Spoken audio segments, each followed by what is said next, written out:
have it here. What do you want to do? I can go get it. I'll show you how to do it. Oh, well, like, Do I help out Tuff-It Out customers? Huh? Do I help out our Tuff-It Out customers? Sure. They'll like to see it. Let me go around. What are we gonna do? I'm just stay right there. All right, hey. I'll show you on your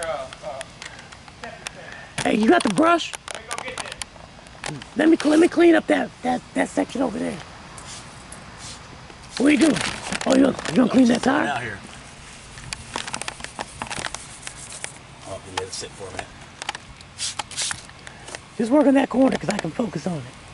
I want to see if it works. Is it coming off? What?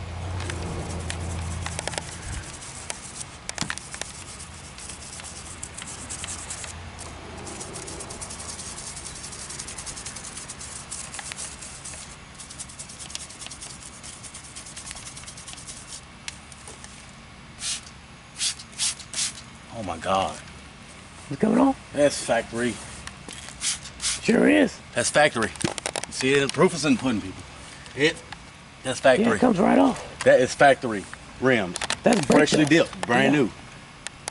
Brake dust. Black people number one enemy. Mexicans number one enemy. We all ride rims. We all want to look clean, shine. Do it. Use it. Use it. Use it. I might even wash my whole vehicle with it. That's Hey. nice. Oh my God. That is amazing.